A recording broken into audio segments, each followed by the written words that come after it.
When was the last time you slept really well? Has it been a while? If so, then this episode is for you. I'm going to take you through my top feng shui tips for good sleep to set up your bedroom. I'm going to teach you exactly how I work with a client to set up their bedroom. Those 6 major things that can really impact your sleep. I hope you enjoy this episode. Welcome to Revive and Thriveology. I help women transform their lives by harmonizing their living space through holistic home practices. I'm your host, Lisa Morton. Hey there, and welcome to this episode of Revive and Thriveology. I'm your host, Lisa, and I'm excited for this topic today. I want to ask you, when was the last time you slept really well? When was the last time you had multiple nights in a row that you slept well? I'll tell you this, you're not alone. Sleep might be the number one thing I hear from clients they're struggling with. And it's I can't get to sleep. I can't stay asleep. I can't relax. In the evening, I'm like wound, right? And then I wake up in the morning and I'm tired. I don't feel well in the morning. So today's episode is all about setting up your space for good sleep. So I Googled and I found, I think it was sleep, let's see. I found some stats from sleepfoundation.org. And these are interesting, okay? 55% of nurses say they experience insomnia. Drowsy driving is responsible for more than 6,000 fatal car crashes every year in the United States. Let's see, the other one was, one study estimates the annual cost of workplace errors and accidents linked to insomnia at $31.1 billion. Here's another one that doesn't really, doesn't deal with sleep issues, but I found cool. So on average, adults sleep on their side 54% of the time, on their back 38% of the time, and on their stomach 7%. I found that really cool. On average, we spend about 2 hours per night dreaming, mostly during REM sleep. And dreaming is a whole nother episode I want to have because my teacher actually does this really great dreaming course and teaches all about dreaming, and I want to have her on to talk about that. But let's dive into your sleep, how we can improve your sleep. So following feng shui, there's a specific layout for your bedroom that can really help your body rest, feel safe, feel comfortable, and relax. So I have 6 tips that I'm going to be sharing with you today. 6 tips to set up your space following feng shui for good sleep. Are you ready? Let's dive in to number 1, your bed arrangement. It's really important to have your bed laid out so you're in the command position. This is this position in feng shui where your body feels safe because it can see anything coming towards it. If it has protection behind it. So you want to have a solid wall behind your bed. A solid wall. You don't want to put your bed in a corner. You don't want to have a window behind you. I recently actually stayed in a hotel. It was super cool, right? It was a very cool hotel, modern and interesting, cool design, cool color palette. But I slept awful. And because the bed, it's kind of sometimes a trend, especially in hotels, like modern hotels will have the bed floating and not up against a solid wall. So they had it floating and then kind of a divider on the backside, and on the backside was the bathroom. So it's important to have a solid wall behind you for protection, but also to ensure that that wall behind you does not include heavy-duty electrical or plumbing. Okay, we don't want all this stuff happening behind our head while we're trying to sleep. You may not notice it. You may not notice it initially and be like, oh, I'm just sleeping fine. But I really want you to find a wall without a mirror, without a window, a solid wall that doesn't have any plumbing or heavy-duty electrical behind it. So, most walls are going to have an electrical plug. So that's fine. But anything bigger, okay? So find that solid wall, place your headboard up against that. Let's move on to number 2. It's right there, very connected, the headboard. I want you to have a solid headboard, and I would prefer it to be solid wood or maybe an upholstered headboard, not a metal bed frame. Okay, if we get into a whole nother episode is EMFs, right? If we get into EMFs, those electromagnetic frequencies can transfer through a metal bed really easily, and you're sleeping on that. So always opt for a wooden bed frame, a headboard that's made of solid wood, or an upholstered headboard. So you can get creative. You might be like, well, I can't buy a new bed today. I don't have a headboard. I just can't go buy one. Years ago, I wanted to create my own headboard. I had this beautiful fabric that I knew I wanted to use it for a headboard. And so I got crafty. I went to Lowe's, had some pieces of wood cut, got some batting from the craft store, wrapped the wood, and then wrapped my fabric. I used a staple gun on the back because I was feeling really crafty. And then we hung it on the wall. It looked so cute. So get crafty, get creative. I've seen a lot of people use interesting things. I even saw someone recently, I think it was on Pinterest, they took a door and flipped it sideways and turned that into a headboard. Very cool. Okay, so number 2 is make sure you have a solid headboard. And if you like tips like these, then definitely go to my website and sign up to receive my top feng shui tips. I have a new and improved version of my top feng shui tips. If you have the old version, go ahead and request the new ones. Just updated, tweaked, and modified them a little bit. Totally free. Just you got to request it on my website. So let's dive into number 3. I want you to clean out under your bed. What is under your bed? Is it storage? And I know they're building a lot of bed frames these days with storage beneath, but that is not going to help you sleep. If you're struggling with sleep, I want you to check out what is under your bed. And it might be a lot. Take it all out. And also see what the symbolism is behind those items underneath your bed. Here's a little story. I had a client years ago who was struggling with sleep just constantly. Couldn't rest, couldn't relax, couldn't fall asleep, was laying there till who knows what time of the night struggling with trying to get to sleep. So we did a few things. She called me. I went into her house and we looked at a few different things in her bedroom. And then I asked her, I'm like, tell me what's underneath your bed. And so we dove under there together and we looked. And then nobody ever wants to tell me what's under their bed. They're just overwhelmed by all the stuff. But what was really interesting was this woman had stacks of books to read, like multiple 3 or 4 stacks of books that she wanted to read eventually. Didn't know when, but it was her to-do list.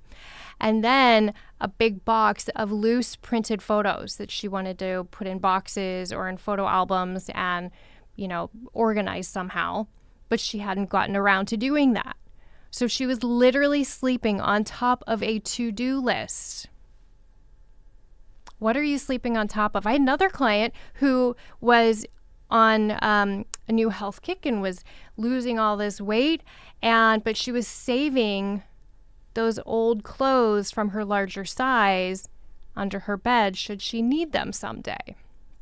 Now, I get it. She wants to, reuse whatever or just save them if, she needs a larger size. But think of the symbolism of falling asleep. We're resetting our body for the next day. And she was doing that on top of an old version of herself.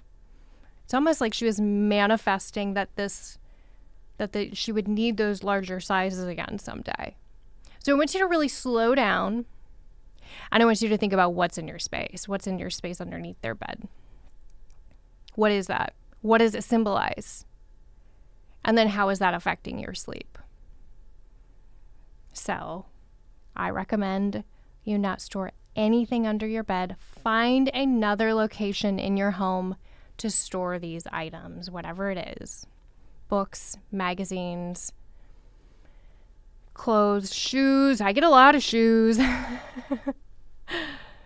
All right, clean out under your bed. Let's move on to number 4. So lighting, this kind of goes 2 different ways. So first, if I want to touch on the temperature, the coloring of the lighting. It's really important before bed, if you're struggling with that that feeling of coming down from a busy day and trying to rest and relax your body, bringing the lights down can be really impactful. Softening the lights, turning off the overhead lights, turning on a small lamp. You guys know I love a Himalayan salt lamp in the corner of the room. You can turn that on, maybe light a single candle for a soft little flicker of a flame. So turn the lights down as you're preparing for bed, maybe an hour before even. I like to start turning the lights down throughout my home, about 8 o'clock, 7:30, 8 o'clock, because why not? It's a beautiful, cozy feeling it provides. So turn those lights down. I also want you to notice the lighting that's in your bedroom. Do you have those different options?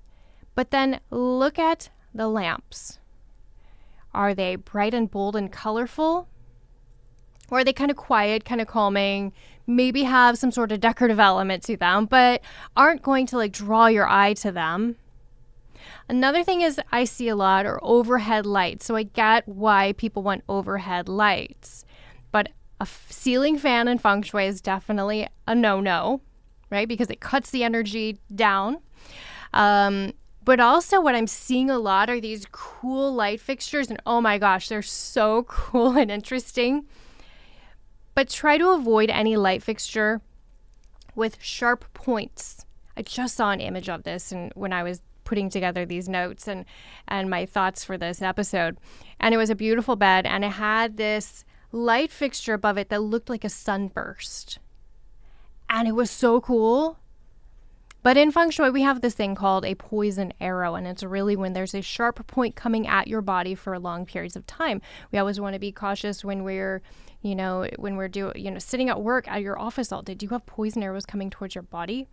And also bed. You're in your bed. Yes, you are asleep, but your body is still in that position for 7 or 8 hours a night. So you want to avoid having any poison arrows coming towards your body. So go with something with a softer, maybe more rounded, oval, softer design than those sharp, pointy vibe light fixtures, okay? You will feel it. You might not feel it instantly, but I think after a few days, you'll be like, oh, I can just relax a little more. All right, let's keep going with my list. I have 2 more for you. The next one is a mirror. In feng shui, we always want to avoid having, it's always best to just not have a mirror in the bedroom. I get how some people want to have a mirror because that's where they dress. If you have the traditional dresser, used to have the dresser with a mirror on top, get rid of the mirror and instead replace it with a beautiful piece of artwork. So as you're getting dressed, you can see this beautiful piece of artwork. If you do want to check out yourself, I get it, and you don't have room maybe in a closet, I want you to ensure that you cannot see the mirror from the sleeping position. So if you're laying in your bed, I want you to look around and make sure you cannot see the mirror. So this isn't helpful. Doesn't support good feng shui energy in your space for several reasons. It's reflective. Mirrors amplify, right? So they reflect whatever they amplify whatever they're reflecting. So especially if you have a pile of dirty clothes and the mirror's right behind it, it's going to multiply the energy of the dirty clothes, okay? Of that laundry pile. It can also multiply the energy of people. So it can introduce additional energy into your space. Okay, so mirrors are a no-no. Okay, put some beautiful artwork on the walls. Don't go for the mirror. Put the mirror in the closet. And here's my last tip for feng shui tips to set up your bedroom. Tomorrow morning, when you wake up, I want you to look and see the first thing that your eyes catch. What do you see? What is the very first thing you see when you open your eyes? I want it to be something beautiful, something that makes you happy, something that makes you smile. Recently, I had a client, another story here. She invited me over. She was struggling with sleep and also was waking up to symptoms of vertigo. So I checked under the bed, we did all of our things, and I realized, I saw it before, but I didn't want to get into it quite yet. I wanted to get through a couple other things with her. But then I realized the very first thing that she saw when she woke up in the morning were 3 laundry baskets, a row of laundry baskets to the left of her.